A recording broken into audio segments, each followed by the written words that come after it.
Hello everyone, welcome back to our channel Rise for Excellence. आज के इस video में हम 2020 का जो है वो क्वेश्चन पेपर डिस्कस करने वाले हैं।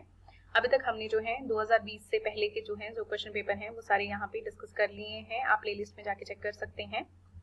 हमारा आज का फर्स्ट क्वेश्चन है, what is hydroponics? Water solution containing all nutrients, green house या फिर लिक्विड। हाइड्रोपोनिक्स क्या है? इस क्वेश्चन का जो करेक्ट आंसर है that is solution containing all nutrients.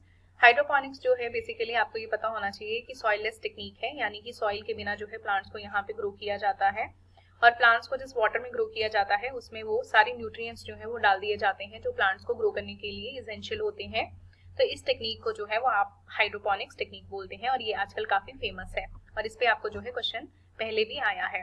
हमारा नेक्स्ट क्वेश्चन है, cyclic photo phosphorylation synthesises only ATP and NADPH, ATP and FADH2 या फिर none of these. Cyclic photo phosphorylation जो है उसमें आपकी क्या चीज सिंथेसाइज होती है? तो इस क्वेश्चन का जो करेक्ट आंसर है that is A option, that is only ATP, यानी कि इस प्रोसेस में सिर्फ ATP जो है वो आपका सिंथेसाइज होता है। और मैं आपको बता दूं कि साइक्लिक फोटोफॉस्फोराइलेशन जो है इसमें आप फोटो सिस्टम 1 का ही सिर्फ यूज करते हो, लेकिन अगर आपको पूछ लिया जाए कि नॉन साइक्लिक में क्या होता है तो नॉन साइक्लिक फोटोफॉस्फोराइलेशन जो है उसमें फोटो सिस्टम 1 और 2 दोनों का ही यूज होता है और उसमें जो प्रोडक्शन होती है वो ATP की भी होती है, NADPH की भी होती है एंड ऑक्सीजन की भी होती है। तो ये आप एक्स्ट्रा इन्फॉर्मेशन जो है वो ध्यान में रख सकते हैं। हमारा नेक्स्ट क्वेश्चन है, genus represent an individual plant और animal, a collection of plant और animals, group of closely related species of plant और animal, none of these. Genus से आपको क्वेश्चन आया है, फर्स्ट जो आपका बायोलॉजी का +1 का फर्स्ट चैप्टर है वहीं से आपको क्वेश्चन डाला गया है कि जीनस क्या रिप्रेजेंट करता है। तो इस क्वेश्चन का जो करेक्ट आंसर है that is option C, group of closely related species of plant और एनिमल्स, यानी कि वो स्पीसीज जो क्लोजली रिलेटेड होती हैं चाहे वो प्लांट की हैं या एनिमल की हैं वो रिप्रेजेंट करती हैं जीनस को। हमारा नेक्स्ट क्वेश्चन है, स्मॉलेस्ट एनिमल वायरस कौन सा है? हमारे ऑप्शंस हैं, foot and mouth virus, pox virus, tobacco Mosaic satellite या फिर सिट्रस ट्रिस्टेजा वायरस। तो इसमें से कौन सा जो है स्मॉलेस्ट एनिमल वायरस है? इस क्वेश्चन का जो करेक्ट आंसर है that is foot and mouth virus. ये वायरस जो है स्मॉलेस्ट एनिमल वायरस है। हमारा नेक्स्ट क्वेश्चन है, what is common between parrot, platypus and kangaroo? इन तीनों में जो है क्या चीज कॉमन है? ओविपैरिटी, होमोथर्मी, टूथलेस जॉज या फिर फंक्शनल पोस्ट एनल टेल। इन तीनों में जो है इसमें से कौन सी चीज जो है वो कॉमन है? इस क्वेश्चन का जो करेक्ट आंसर है दैट इज होम्योथर्मी। होम्योथर्मी का मतलब क्या होता है कि आपका जो एबिलिटी होती है कांस्टेंट इंटरनल टेम्परेचर को मेंटेन करने की, चाहे बाहर का एनवायरनमेंट कैसा भी है लेकिन अंदर का जो टेम्परेचर है उसको कांस्टेंट जो इंटरनल टेम्परेचर है उसको मेंटेन किया जाता है, उसे हम होम्योथर्मी बोलते हैं। और इसके अलावा अगर आप देखेंगे तो जो पैरेट हैं वो बेसिकली बर्ड्स हैं आपके, तो ये अलग हैं। कंगारू जो है वो मैमल है और आपका प्लेटिपस जो है वो एग लेइंग मैमल है। ये भी क्वेश्चन पूछा जाता है कि एग लेइंग मैमल कौन से हैं, तो प्लेटिपस जो है वन ऑफ द एग्जाम्पल है, तो ये आप ध्यान में रख सकते हैं। और ये सारे जो हैं वो आपके वार्म ब्लडेड हैं, तो ये आपका होम्योथर्मी जो है इसका आंसर आ जाएगा। हमारा नेक्स्ट क्वेश्चन है, venom of cobra attacks digestive system, immune system, nervous system या फिर सर्कुलेटरी सिस्टम। इस क्वेश्चन का जो करेक्ट आंसर है that is nervous system. Venom of cobra जो है वो नर्वस सिस्टम को अटैक करता है क्योंकि ये जो वेनम होता है ये न्यूरोटॉक्सिक होता है और ये क्या करता है, नर्व जो हमारा नर्वस सिस्टम में जो नर्व सिग्नल ट्रांसमिशन है उसको ये डिसरप्ट कर देता है। तो इस क्वेश्चन का करेक्ट आंसर है सी ऑप्शन। हमारा अगला क्वेश्चन है, a connective tissue sheath over a muscle fiber is called endomysium, perimysium, epimysium या फिर none of the above। ये थोड़ा जो है वो डीप क्वेश्चन आपको पूछा गया है मसल वाले चैप्टर से कि कनेक्टिव टिश्यू शीथ जो है मसल फाइबर को जो कवर करती है उसको हम क्या बोलते हैं। इस क्वेश्चन का जो करेक्ट आंसर है दैट इज एंडोमाइसियम। एंडोमाइसियम जो है वो आपके कनेक्टिव टिश्यू शीथ है एक जो कि मसल फाइबर को कवर करती है। ये inner most connective tissue layer होती है, बहुत ही डेलिकेट होती है, ये आपने ध्यान में रखना है। उसके अलावा अगर आप देखें तो आपको दूसरा ऑप्शन दिया है पेरीमाइसियम। पेरीमाइसियम जो होती है ये एक शीथ होती है जो बंडल ऑफ मसल फाइबर को जो है वो सराउंड करती है, जिसको हम फेसिकल भी बोलते हैं। उसके अलावा एंडोमाइसियम जो है आपका, एंडोमाइसियम इसका करेक्ट आंसर है और एपीमाइसियम भी आपको यहाँ पे दिया हुआ है। एंटायर मसल को जो चीज आपकी जो शीथ है, आउटर मोस्ट शीथ जो है एंटायर मसल की, उसको आप एपीमाइसियम बोलते हैं।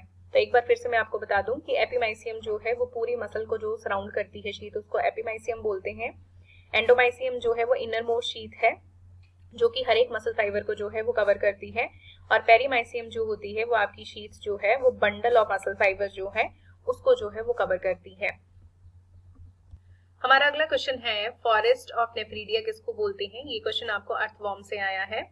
Forest of nephridia or septal nephridia, integumentary nephridia, pharyngeal nephridia या फिर all of the above.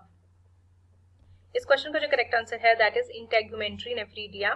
Forest of nephridia जो है बेसिकली ये टर्म आप क्लाइटेलर रीजन जो होता है अर्थवॉर्म का, क्लाइटेलर रीजन के लिए आप यूज करते हैं, जहाँ पे इंटेगुमेंट्री नेफ्रीडिया जो है वो इतने ज्यादा बड़े होते हैं और इतने डेंसली पैक्ड होते हैं कि आपको वो एक फॉरेस्ट की तरह जो है वो लगते हैं, इसीलिए इसको फॉरेस्ट ऑफ नेफ्रीडिया बोला जाता है, इंटेगुमेंट्री नेफ्रीडिया को। ये आपने ध्यान में रखना है, यहाँ से ये क्वेश्चन बार बार पूछा जाता है। उसके अलावा अगर अर्थवॉर्म की बात करें तो आपको पता होना चाहिए कि अर्थवॉर्म जो है वो एनेलिडा फाइलम के अंडर आता है और अर्थवॉर्म को जो है फार्मर्स फ्रेंड भी बोला जाता है। ये क्वेश्चन भी आपको टेट में पूछा गया था, तो ये भी आप ध्यान में रख सकते हैं। हमारा अगला क्वेश्चन है who proposed law of constant chromosome number. Law of constant chromosome number किसने प्रपोज किया था? आउडेट ने, स्ट्रासबर्गर ने, फ्लेमिंग ने या फिर रुडोल्फ विर्को ने।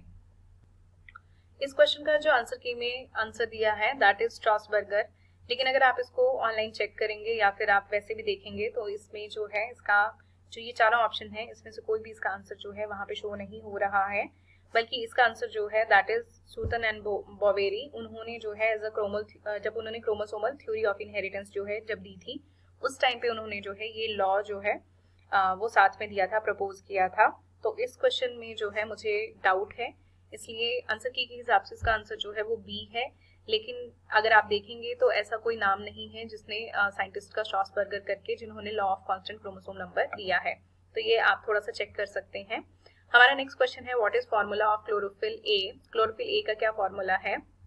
हमारे ऑप्शन है C55H70O6N4 mg या फिर C35H32O5N4 mg या फिर C54H70O6N4 mg, C55H72ON2 mg। इसमें से कौन सा जो है ऑप्शन सही है?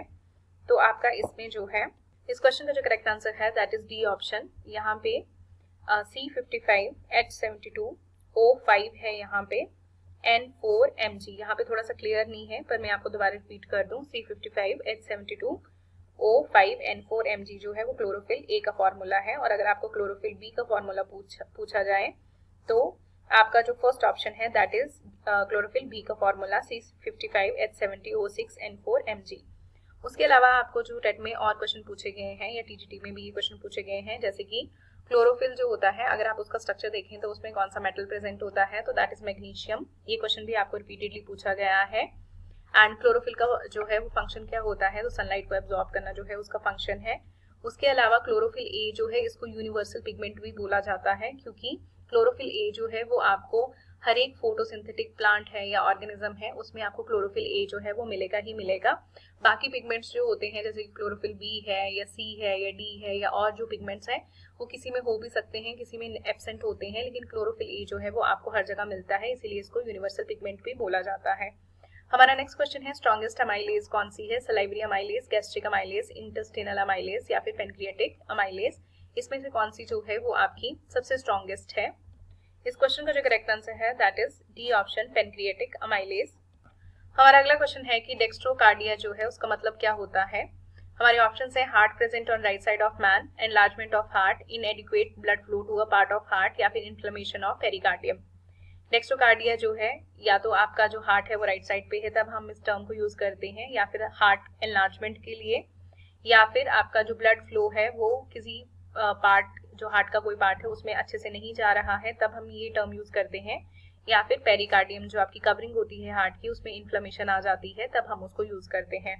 इस क्वेश्चन का जो करेक्ट आंसर है that is heart present on right side of man. ये जो आपका डेक्स्ट्रोकार्डिया होता है बेसिकली आप देख सकते हैं कि ये रेयर बर्थ डिफेक्ट होता है और इसमें क्या है कि राइट साइड पे जो है वो बच्चे का हार्ट है एज कंपैरिजन मतलब as compare to left side. तो डेक्स्ट्रोकार्डिया ए ऑप्शन जो है ये आपका करेक्ट है, ये आपने ध्यान में रखना है। उसके अलावा नेक्स्ट क्वेश्चन है kidney receive about dash of blood पर मिनट। किडनी जो है वो कितना ब्लड रिसीव करती है पर मिनट? हमारे ऑप्शन है 800 millilitre of blood, 1500 millilitre of blood, 900 millilitre of blood या फिर 1200 मिलीलीटर ऑफ ब्लड। इस क्वेश्चन का जो करेक्ट आंसर है that is 1200 millilitre of blood. हमारा नेक्स्ट क्वेश्चन है number of bones in human school. Human school में कितनी बोन्स हैं? हमारे ऑप्शन है 26, 28, 60 या फिर 29।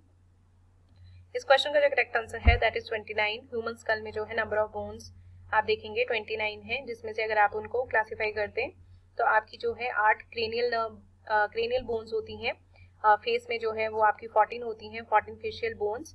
देन आपकी 6 ऑडिटरी बोन्स हो जाती हैं, कान की 3 आप उनको प्लस कर लेंगे तो 6 हो जाएंगी, और एक हायोइड बोन होती है, तो प्लस करके जो है ये बन जाएंगी 29। हमारा नेक्स्ट क्वेश्चन है कि pectin a comb like structure is found in the I of fish, frog, birds या फिर मैमल्स। पैक्टिन नाम का एक कॉम्ब लाइक स्ट्रक्चर होता है जो कहाँ पे किस स्पीसीज में आपको मिलता है। इस क्वेश्चन का जो करेक्ट आंसर है दैट इज बर्ड्स। बर्ड्स में जो है ये आपको कॉम्ब लाइक स्ट्रक्चर मिलता है। इसका पैक्टिन का जो है दूसरा नाम या पूरा नाम आप बोल सकते हो पैक्टिन ऑक्यूलाई है, OCULI, ऑक्यूलाई बोलते हैं इसको, पैक्टिन ऑक्यूलाई, और ये एक्चुअली लैटिन वर्ड से लिया गया है जिसका मतलब ही होता है कॉम्ब ऑफ द आई। तो ये स्ट्रक्चर जो है बेसिकली कॉम्ब लाइक स्ट्रक्चर होता है, ब्लड वेसल्स का स्ट्रक्चर है ये। और बर्ड की जो आई होती है, आई का जो एक हिस्सा है आपने पढ़ा है कोरॉइड, वहां पे ये प्रेजेंट होता है, और ये किसी और स्पीसीज में आपको देखने को नहीं मिलता है। तो ये इंपॉर्टेंट क्वेश्चन है, पैक्टिन जो है ये बर्ड्स की आई में हमें मिलता है, ये आपने ध्यान में रखना है। हमारा नेक्स्ट क्वेश्चन है which hormone is responsible for milk ejection after the birth of baby.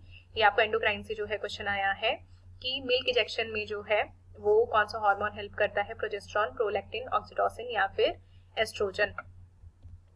इस क्वेश्चन का जो करेक्ट आंसर है दैट इज ऑक्सीटोसिन। ऑक्सीटोसिन जो है वो मिल्क इजेक्शन में हेल्प करता है। उसके अलावा आपको पता है कि ऑक्सीटोसिन का दूसरा फंक्शन है यूट्रस की जो मसल्स होती हैं उनकी कंट्रैक्शन करवाता है ये प्रेगनेंसी के टाइम पे। और हमारा जो इसमें एक और आपका ऑप्शन है दैट इज प्रोलैक्टिन। प्रोलैक्टिन भी जो है वो मिल्क के साथ ही जुड़ा हुआ है, लेकिन प्रोलैक्टिन जो है वो मिल्क की जो है प्रोडक्शन को स्टिमुलेट करवाता है, ये आपने ध्यान में रखना है। तो इसमें आपने कंफ्यूजन नहीं करना है, इजेक्शन ऑफ मिल्क जो है वो ऑक्सीटोसिन उसमें हेल्प करता है। हमारा नेक्स्ट क्वेश्चन है oral contraceptives prevent pregnancy by killing the ovum, blocking fertilisation, preventing ovulation या फिर प्रिवेंटिंग इम्प्लांटेशन। ओरल कॉन्ट्रासेप्टिव्स जो हम लेते हैं प्रेगनेंसी के दौरान वो कैसे जो है वो प्रेगनेंसी को जो है प्रिवेंट करते हैं। यहाँ पे ये क्वेश्चन पूछा गया है आपको रिप्रोडक्टिव हेल्थ से, जो कि आपका +2 में चैप्टर है। इस क्वेश्चन का जो करेक्ट आंसर है दैट इज प्रिवेंटिंग ओव्यूलेशन। आपको पता है कि जो ये बर्थ कंट्रोल की जो पिल्स होती हैं जब हम चैप्टर में पढ़ते हैं तो वहाँ पे दिया है कि नॉर्मली जो बर्थ कंट्रोल की पिल्स होती हैं वो कॉम्बिनेशन पिल्स होती हैं, उनमें जो है आपके एस्ट्रोजन एंड प्रोजेस्टेरॉन हार्मोन्स जो है वो मिक्स किए होते हैं, और वो क्या करते हैं आपके ओव्यूलेशन को प्रिवेंट करने में हेल्प करते हैं। ओव्यूलेशन का मतलब क्या होता है कि आपका मेंस्ट्रुअल साइकिल में जब रिलीज ऑफ एग होता है उसको हम ओव्यूलेशन बोलते हैं। हमारा नेक्स्ट क्वेश्चन है the cell mediated immunity inside the human body is carried out by T lymphocyte, B lymphocyte, thrombocyte या फिर इरिथ्रोसाइट। आपको ये क्वेश्चन जो है इसी से रिलेटेड पहले भी आया है। यहाँ आपको पूछा है कि कौन से सेल होते हैं जो सेल मीडिएटेड इम्यूनिटी देते हैं ह्यूमन बॉडी में। इस क्वेश्चन का जो करेक्ट आंसर है that is T lymphocytes. T lymphocytes यानी कि थाइमस डेराइव्ड लिम्फोसाइट्स इनका पूरा नाम है। ये जो है सेल मीडिएटेड जो इम्यूनिटी है वो प्रोवाइड करवाते हैं। उसके अलावा जो है मैंने आपको ये भी बताया था कि टी लिम्फोसाइट्स जो हैं वो बोन मैरो में बनते हैं, लेकिन मेच्योर होने के लिए ये थाइमस ग्लैंड में जाते हैं, तो ये भी आपने ध्यान में रखना है। और बी सेल्स जो होते हैं आपके बी लिम्फोसाइट्स ये एंटीबॉडीज प्रोड्यूस करते हैं, और ये भी जो है बोन मैरो में अराइज होते हैं। तो ये सारी चीजें जो है वो आप ध्यान में रख सकते हैं। देन इरिथ्रोसाइट्स जो है वो आपके आरबीसी होते हैं, थ्रोम्बोसाइट्स आपके प्लेटलेट्स होते हैं। तो ये कुछ जो है एक्स्ट्रा इन्फॉर्मेशन आप ध्यान में रख सकते हैं।